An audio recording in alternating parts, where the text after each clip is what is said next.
We had been to Sri Lanka and they have fantastic buffalo curd there. And when we came here on holidays, we asked for buffalo curd because we saw all the buffalo. Because there were so many buffalo, we thought they should have buffalo curd, which is this beautiful, thick, rich yogurt. And the chef that we were talking to said, "What are you talking about?"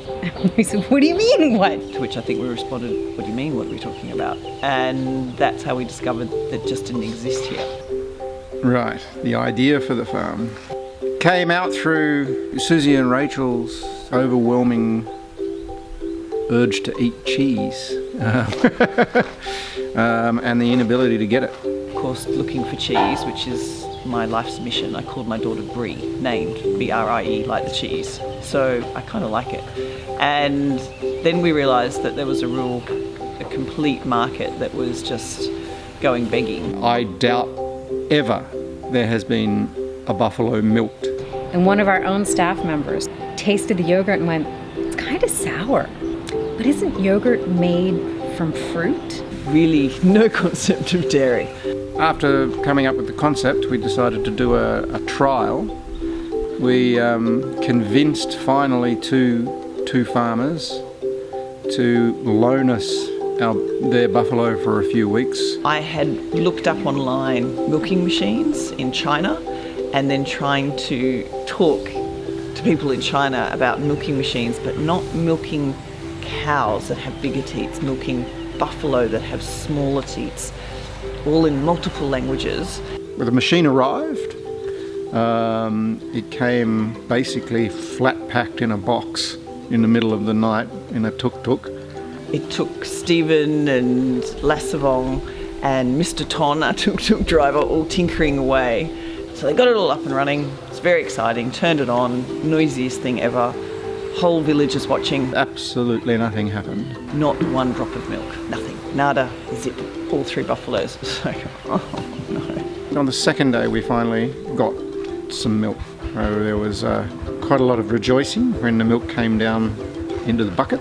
That was that. The trial was done and we'd realised that, and in the meantime, Rachel had been taking this very precious milk home. Over a 6-week period of time, we collected the milk every day, twice a day, and we'd bring it home and I'd make cheese out of it and yogurt.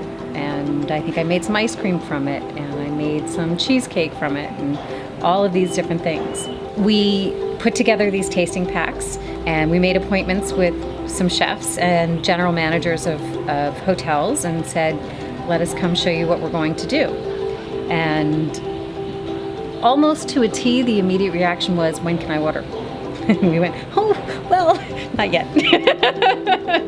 The usual way of taking care of a buffalo here is that you just let it run with the herd, check on it every 3 to 6 months. Oh, is it still okay?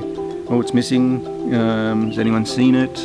Buffalo ownership here is kind of more like a lottery than an investment because there's a lot that can happen. Disease is rampant, foot and mouth, various other diseases. At the moment, sort of round about 45 to 50% of calves die within the first 3 months.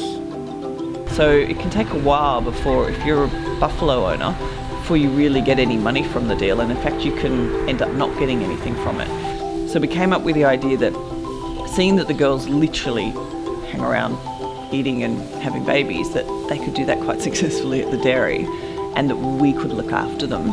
But at the end, that farmer gains an income from the leasing of the buffalo, retains his buffalo, and hopefully ends up with a healthier, larger calf out of the experience. Because we're renting the buffalo from them, it's an avenue of income that they've never had before. And they don't have to worry about them. They don't have to take them out in the morning or try and round them up at night so they don't get into other people's farms. I mean, there's an opportunity here to develop a business. And the important thing is we're not an NGO, we're not a government organisation, and it's a sustainable business because there's a huge amount of demand. So, I mean, for us, if this turned into hundreds of people milking buffaloes and making various dairy products, whatever that may be, that would help many more people at a grassroots level It's not just about us.